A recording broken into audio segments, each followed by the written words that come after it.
Wow. So gratitude for our forgiveness opportunities. Yes. Why?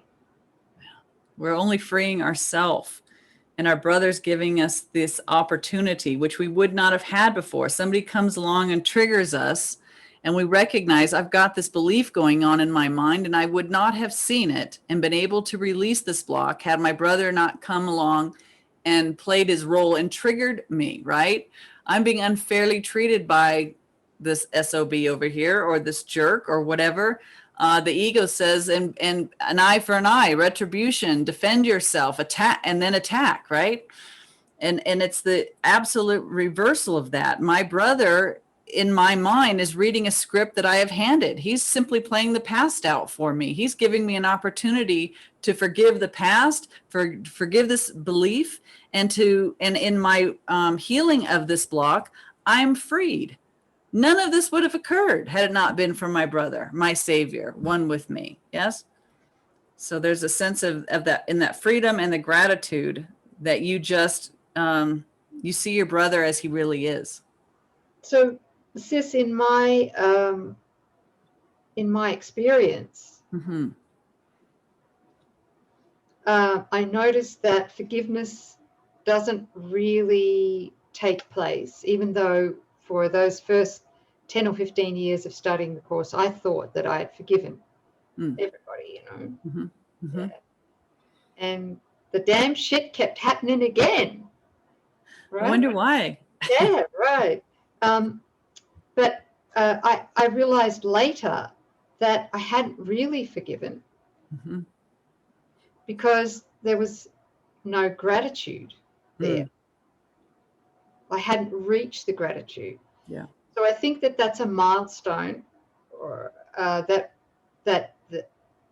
the gratitude for the particular person who triggered us, or for the experience, whatever. When we reach that gratitude, that means it's truly forgiven. Yeah, because if the gratitude's not there, somewhere in our thought, we have made the trigger, the trespass, the unfair treatment real. There's still some part of our mind that's latching on, that still believes that there was some truth in what happened. So we reserve our expression of gratitude because we still think, yeah, they really did something. But when you fully take accountability and realize what your brother's offering you and accept the gift that he's offering, then you can only have gratitude because you see it was all for you. Yeah. All for you, all of it. Mm-hmm. So this is a rule, okay? So if we believe that we are abused as children, like I was, that has to be seen with gratitude, felt with gratitude too. All of the players that I scripted, I brought in to play out the abuse. Yeah, there's gratitude there now, because without them, I would never have been catapulted to awaken from the dream. I had such extensive disillusionment with special relationships, special love, and all of that, that it really did catapult me to want to awaken above all else. Yeah. So there's great gratitude for those players. And while we are resistant to truly forgiving early childhood abuse or abandonment or whatever it was, if you're having difficulty or resistance in forgiving the one that you felt harmed you, you will find that you are continually choosing specifically to repeat that core wound with every special relationship that you enter in. In fact, you look for the one that will play that part out for you, to rehash, to keep the past alive, to keep going as the mythical me with their story of woe and abuse and whatever, right? So you're using everybody along the way, including the perpetrator in the beginning. Ooh, victim versus perpetrator would be a great blog. All right, very good.